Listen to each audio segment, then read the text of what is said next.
and poll watchers, they have to wear a mask and they have to stay 6 feet. That's important because they can come behind your table. But if you don't have 6 feet, they can't come back there. Any questions? So for 6 feet back, once they have really good vision, they can actually see. Exactly. Yes, they got really good vision, or they brought their binoculars. 6 feet. That's the rule, right? And you are entitled to your 6 feet. Is that common? I mean, can we expect that? Yep, there's a coming. They're coming. I don't know if they're coming to every precinct, but they're coming to many of them in the city. Yes, we have already gotten word. The state has already said they're coming. And the basic thing they're going to challenge is what? Absentee ballot. That is correct. Yes. What if they're like challenging and they start yelling and kind of making a scene? 911. They got standards. They got conduct standards. Okay. They make a scene, get them up out of there. Or the police are.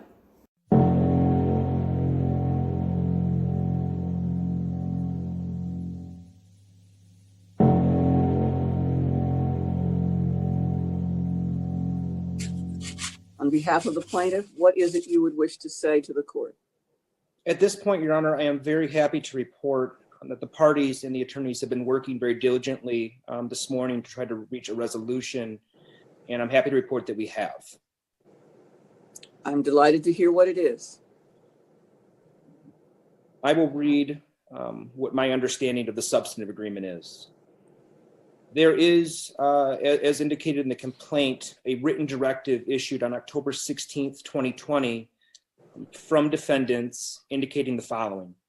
Challengers, poll watchers. While challengers and poll watchers have their rights and responsibilities established under law, election workers can strictly enforce requirements that they observe proper social distancing.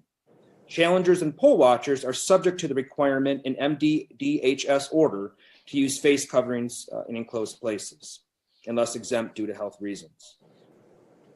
Defendants will, as soon as possible, but no later than tomorrow, October 29th at 5 p.m., issue amended written guidance or a directive to clerks or local election officials saying something substantively as follows.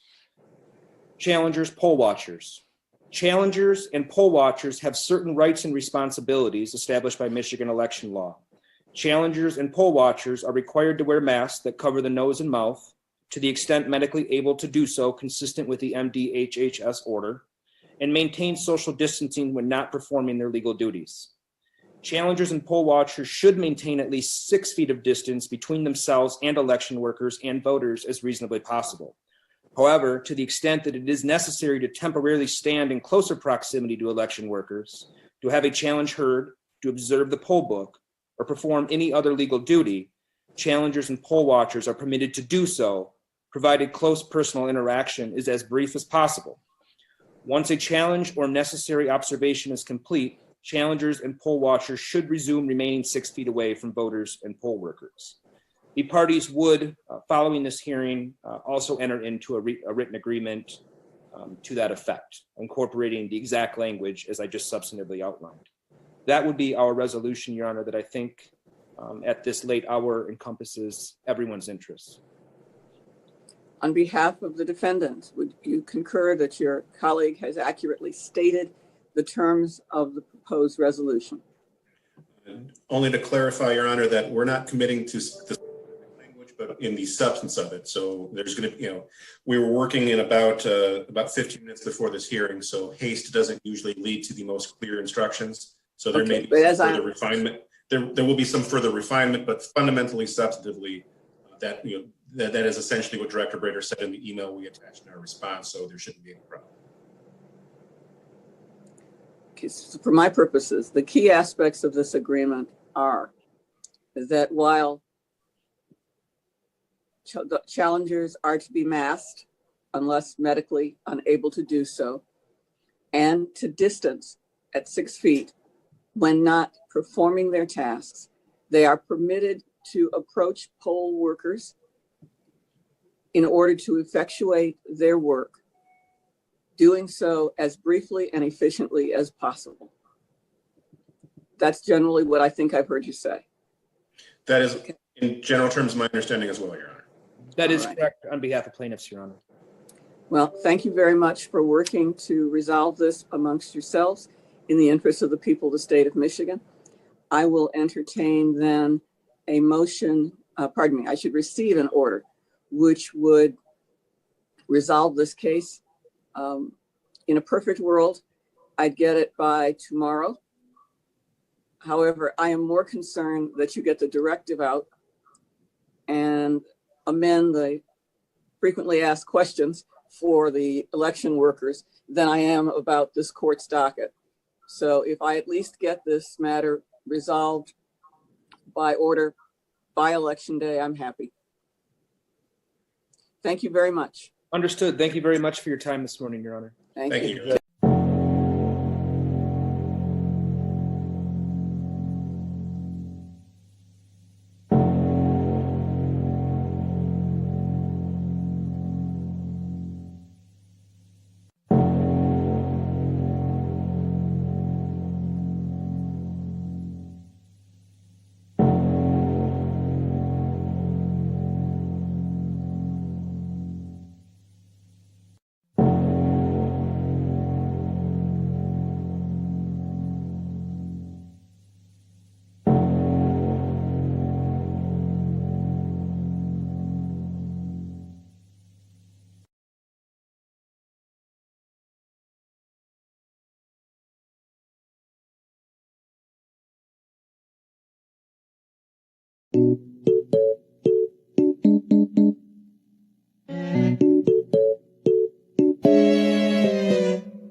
So, when you're choosing Michigan's next Attorney General, ask yourself this.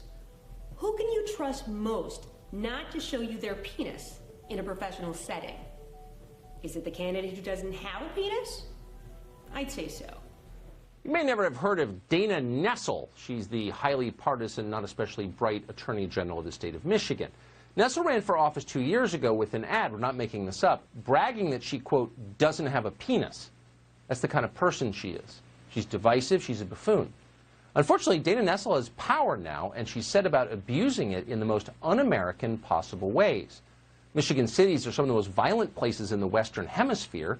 As the state's chief law enforcement officer, you'd think Dana Nessel might work on that. But no, she spent her time trying to shut down Catholic charities for being pro-life. One of her cases against the church was so transparently unconstitutional that a federal judge accused Nessel of committing, quote, a targeted attack on a sincerely held religious belief. Then, when citizens in Michigan protested their governor's absurdly partisan COVID lockdowns, abortion clinics and her husband were exempt from them, everyone else had to stay at home, Dana Nessel dismissed those complaints as, quote, white folks outraged because they can't go golfing, and so on. Dana Nessel may be the worst attorney general in the country, and there's stiff competition in that category. So it was just a matter of time before Dana Nessel tried to invalidate the First Amendment. Now she is doing that. Nessel is threatening to imprison the editors of the conservative news organization Big League Politics for the crime of reporting the news. That site has posted audio recordings of poll workers in Michigan. Nessel claims their report is, quote, misleading. That's a crime now in Michigan, apparently.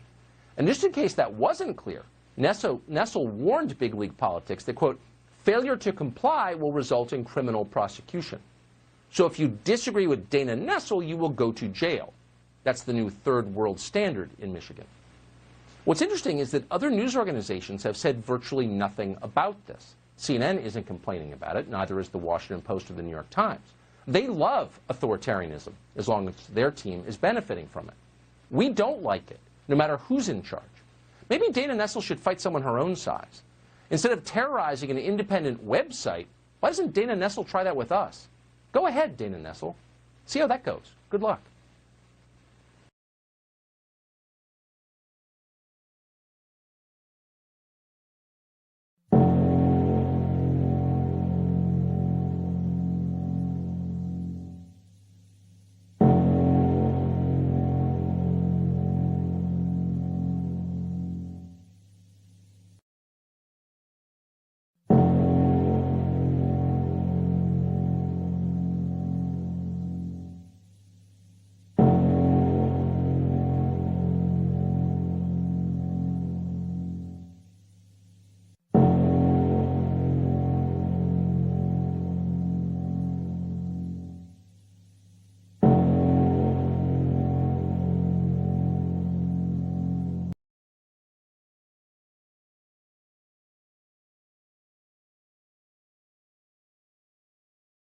not especially bright. She's a buffoon. Maybe the worst attorney general in the country.